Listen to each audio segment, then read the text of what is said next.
Welcome to DSCI Insights in Action. I'm pleased to have with me today Tanzil Uddin, who is the content director of one of the largest supply chain events globally called The Manifest. Tanzil, welcome. Marko, happy to be here. Thank you so much. So, from your perspective, what are the biggest shifts you are seeing in what supply chain leaders actually want from events like yours right now, right? Happy to answer that. What we've seen is that there are a few things that attendees prioritize within a conference gathering.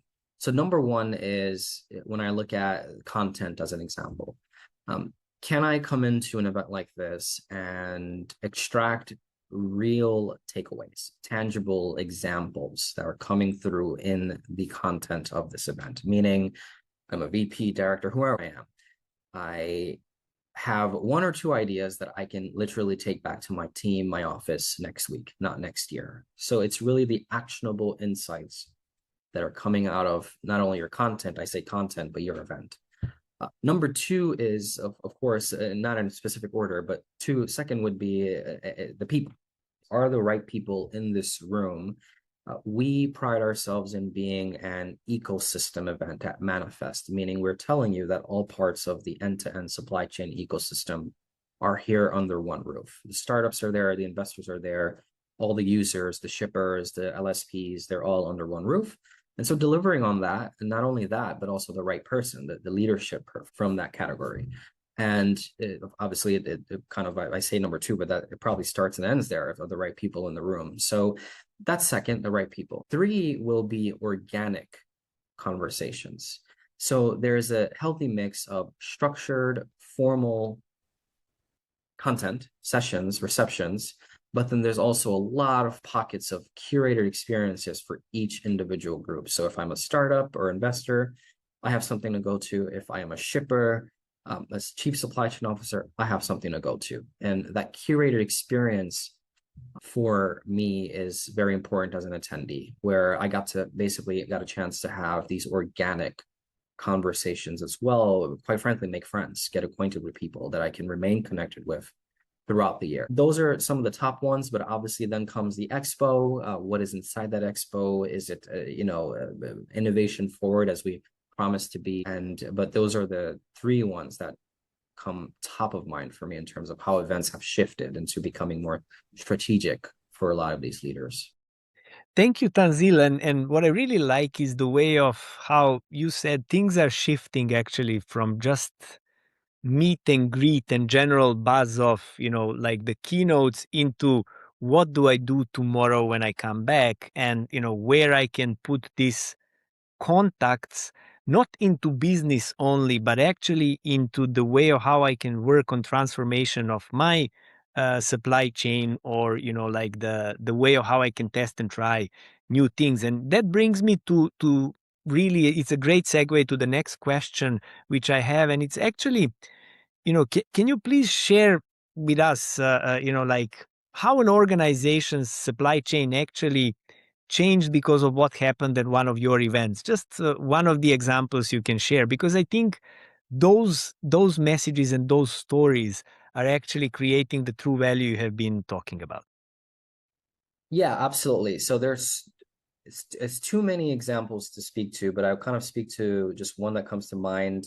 It's basically the core, the key way partnerships come out of Manifest. So one of the key ways is I am a brand or a shipper, e-commerce company, direct to consumer company, whatever I am, and I have a returns challenge. I have a waste challenge. I have a reverse logistics challenge. And we've had many examples. There's one that comes to mind of a brand partnering with a returns or reverse logistics platform straight from Manifest, what the beautiful thing about it is it's almost like the seeds are being planted in years 1 and 2 of the event. And then by year 3 or year 4 of Manifest, you're accelerating your partnership. And that's what we saw with this company and these two companies in particular, where the brand planted the seed, the reverse logistics platform company met the brand at one of the manifests. The seed was planted, and then by the time the next year's event came around, they were already accelerating their partnership and working on certain things accordingly. So that's one type of example which we've seen come out of Manifest a lot with other companies.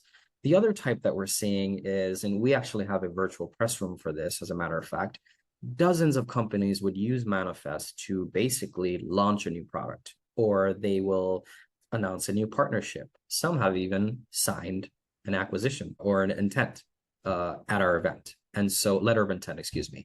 So these LOIs are being signed, or a partnership is being announced, a new funding round is being announced, a new product is being launched at the event. And we try to give a spotlight to those news coming out of the event. And our virtual press room exists for just that. So not only is it's the changing of the supply chain directly, in this case, the first example of a brand working with, a reverse logistics platform, but it's also kind of the second component of a potential ripple effect on our industry.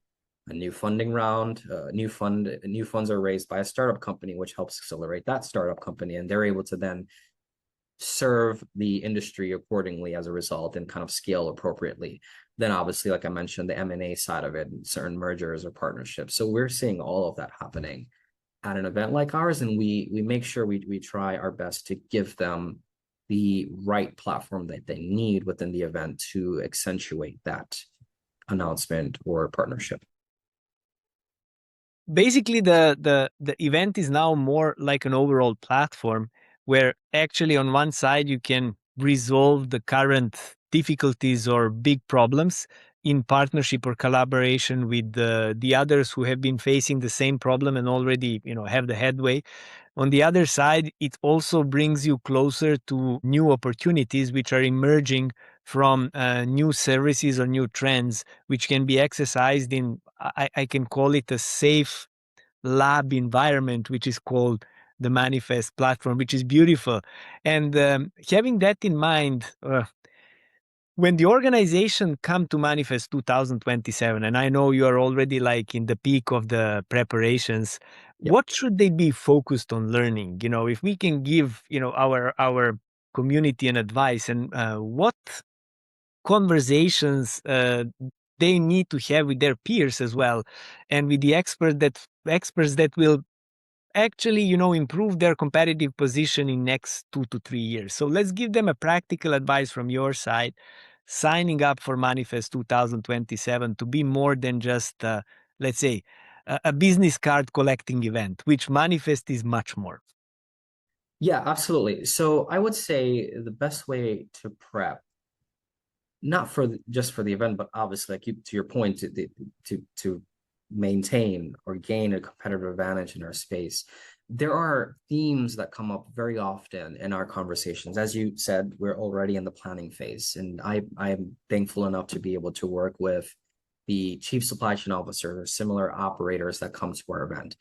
And this is what they're telling me and what I'm hearing. There are certain things that they're prioritizing, and it's understanding what these organizations really care about. And given current times, is very important for anyone that's a part of the ecosystem that wants to partner with them, work with them, learn from them, whatever it is.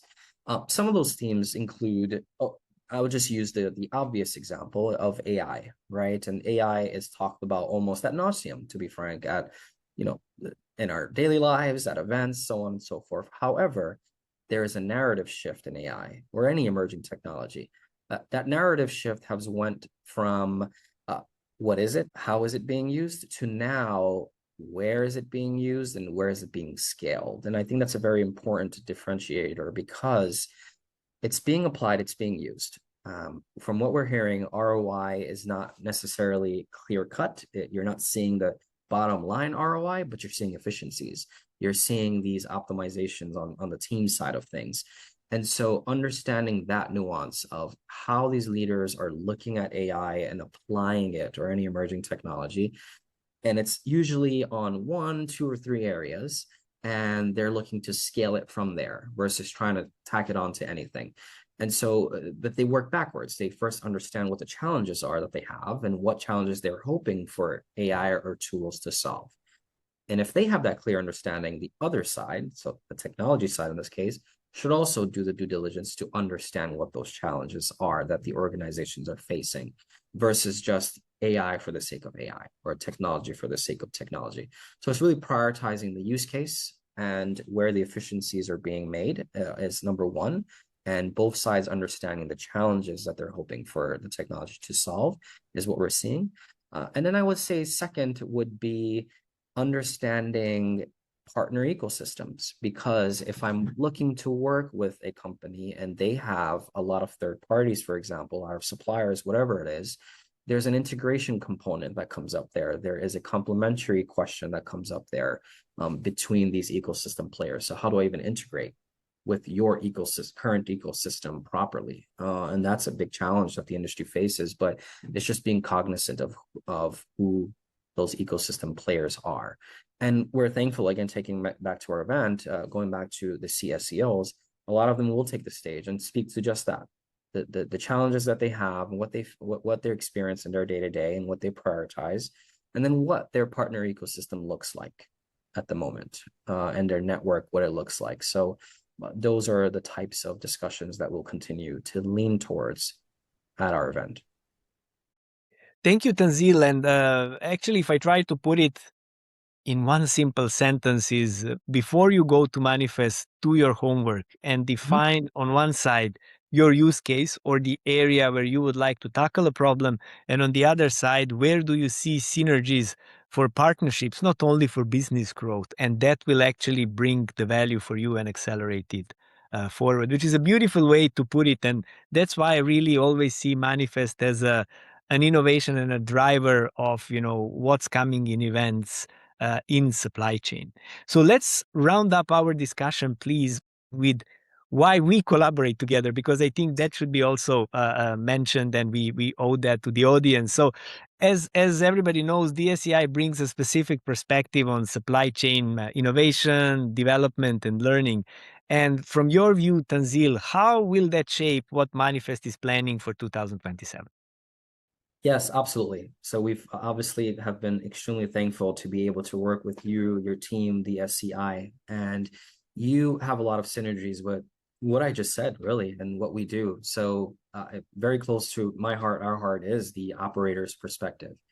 And you possess an extremely strong network of operators across numerous different industries and verticals who are actively working with you to identify innovations and what the digital supply chain actually looks like. So to my point on challenges, actual use cases, you're pretty much talking that language every day.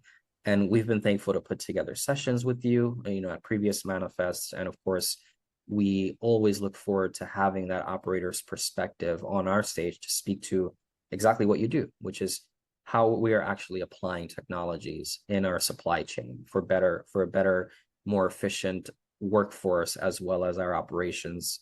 When you look at costs and things like that, different factors that these leaders prioritize, that is, you kind of speak to the content that we're looking to take our show towards.